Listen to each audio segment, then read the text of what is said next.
अलग अलग चलने की अंग्रेज़ी होती है। जैसे हम अगर बगीचे में चलते हैं तो उसकी अंग्रेज़ी अलग होती है। जब हम किसी की नज़रों से बच के जब चलते हैं तो उसकी अंग्रेज़ी अलग होती है। जब कोई चोर चलता है तो उसकी अंग्रेज़ी अलग होती है। तो आज हम सीखेंगे वेज ऑफ वॉकिंग, चलने के जितने सारे तरीके होते हैं उसे अंग्रेज़ी में हम कैसे बोलेंगे, और इसे बोलकर हम अपने अंग्रेज़ी को निखार सकते हैं, बेहतरीन बना सकते हैं। तो अगर आप भी हमारे चैनल पर नए हैं तो हमारे चैनल को सब्सक्राइब ज़रूर कर लीजिएगा, अगर आप अंग्रेजी के हीरो या फिर मास्टर बनना चाहते हैं तो आज का हमारा पहला वर्ड है वेज ऑफ वॉकिंग में। The word is creep.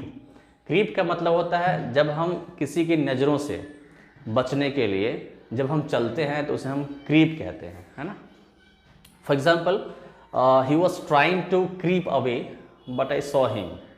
वह मुझसे बचने के लिए, ताकि मैं देख न लूँ, वो मुझसे बचने के लिए वो चल रहा था, जा रहा था, बच के निकलना चाह रहा था, बट मैंने उसे देख लिया।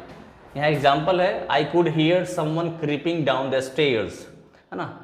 जब कोई चुपके से जा रहा था, स्टेयर्स, डाउन द स्टेयर्स मतलब होता है सीढ़ी के नीचे, है ना। तो डाउन द स्टेयर्स कोई चुपके से निकल रहा था, वो चीज़ मैं सुन सकता था, है ना। ऐसा कुछ आवाज़ मुझे आ रही थी कि जब कोई लगता था चुपके से जा रहा था, है ना, इस समय में। नेक्स्ट है लिम्प। लिम्प का मतलब होता है लंगराना, और ये आपको पता भी होगा, जब हमें कुछ इंजरी हो जाती है, चोट लग जाती है, तो जो हम लंगराते हैं उसे अंग्रेजी में लिम्प कहते हैं।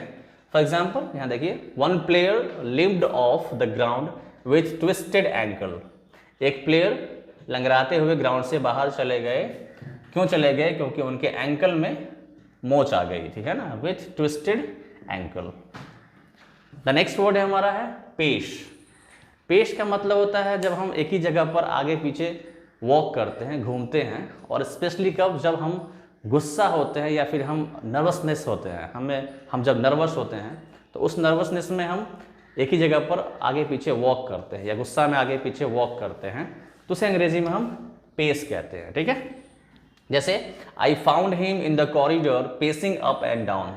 मैंने उसे देखा, वो कॉरिडोर में आगे पीछे वॉक कर रहा था। अब वो जो आगे पीछे वॉक कर रहा था, या तो वो गुस्सा होगा या फिर वो नर्वस होगा, ठीक है। सो नर्वस में या फिर गुस्सा में वॉक करना आगे पीछे, उसे अंग्रेजी में हम पेस कहते हैं।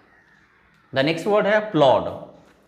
प्लॉड का मतलब होता है जब थकी हुई चाल चलना। जब हम बहुत थके हुए होते हैं, फिर जब हम चलते हैं तो उस वॉक को हम लोग प्लॉड कहते हैं, राइट।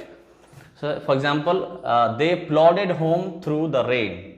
मतलब बारिश हो रही थी, उस बारिश में वो थके हुए, मतलब बिल्कुल थका हुआ था, वो थके हुए वो होम चले गए, घर चले गए, बिल्कुल थकी हुई चाल में वो घर चल गए उस बारिश में। वो जो उस समय जो चलना था उनका, वो क्या था, बिल्कुल थकी हुई चाल थी, ठीक है। सो थकी हुई चाल चलना को हम लोग क्या बोलते हैं, प्लॉड कहते हैं। द नेक्स्ट वर्ड है शफल। SHUFFLE। शफल का मतलब होता है जब हम चलते हैं बिना पाँव उठाए हुए चलना, और ये स्पेशली क्यू या लाइन में होता है। जैसे जब हम लोग क्यू में खड़े होते हैं, लाइन में खड़े होते हैं, तो क्या होता है ना, वो लाइन बहुत धीरे धीरे आगे की ओर बढ़ता है, तो वहाँ पर हम बिना पाँव उठाए हुए वहाँ पर हम चलते हैं। जैसे यहाँ example, the Q was gradually सफलिंग forward. तो जो क्यू था, कतार था, वो बहुत धीरे धीरे आगे की तरफ बढ़ रहा था। तो बिना पाँव उठाए हुए चलना को अंग्रेजी में हम लोग क्या कहेंगे, शफल कहेंगे, ठीक है। The next word is stagger. Stagger का मतलब होता है लड़खड़ाना, है ना, लड़खड़ाते हुए चलना।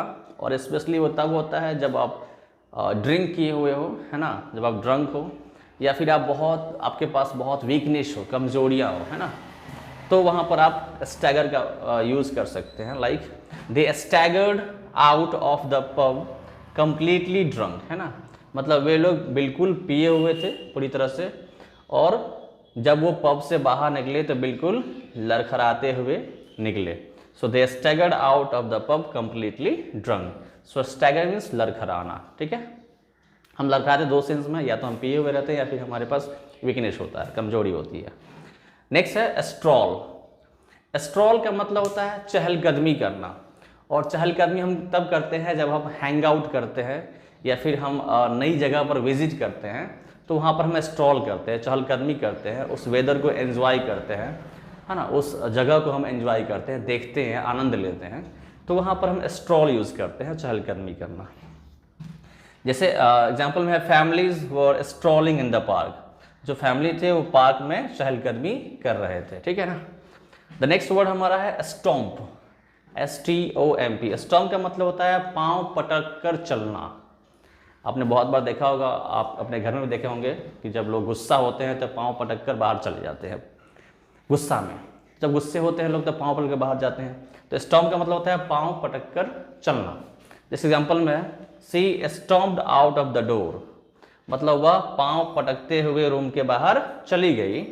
स्लैमिंग द डोर बिहाइंड, और अब जब वो बाहर गई तो पीछे से दरवाजे को भी धड़ाम से बंद कर दी, है ना, गुस्से में। द नेक्स्ट वर्ड है टिपटो। टिपटो का मतलब होता है दबे पाँव चलना। या तो आप चोर हैं तो आप ऐसे चल सकते हैं, या फिर आप ऐसे चलते हैं जब कोई बच्चा मान लीजिए सो रहा है रूम में और आप दबे पाँव चलते हैं ताकि वो जग ना जाए। सो दबे पाँव चलना को अंग्रेजी बोलते हैं टिपटो, ठीक है। For example they tiptoed upstairs that they couldn't wake the baby. वे दबे पाँव चलकर ऊपर गए ताकि बच्चे जग ना जाए, ठीक है। सो टिपटो मीन्स दबे पाँव चलना ताकि आवाज़ ना हो, ऐसा चोर भी करते हैं। आज का हमारा last word but not the list trudge है, TRUDGE। ट्रज का मतलब होता है जब हमारे कंधे पर हैवी कोई लोड हो और तब हम वो चाल जब चलते हैं तो उस चाल को बोलते हैं ट्रज। और स्पेशली तब होता है जब हम माउंटेन या फिर हिल पर चढ़ते हैं ना, अपने कंधे पर कुछ लेके, तो उस चाल को हम क्या कहते हैं, ट्रज कहते हैं। जैसे एग्जाम्पल में है we trudged up the hill hardly, हम लोग बहुत मुश्किल से हिल पर चढ़ रहे थे। यहाँ ट्रज वर्ड का जो हुआ है इसका मतलब ये होता है कि जब हम लोग चढ़ रहे थे तो हमारे पीठ पर ना या कंधे पर क्या था, कोई हैवी लोड था, ठीक है। आई होप ये वीडियो आपको अच्छी जरूर लगी होगी। Thank you.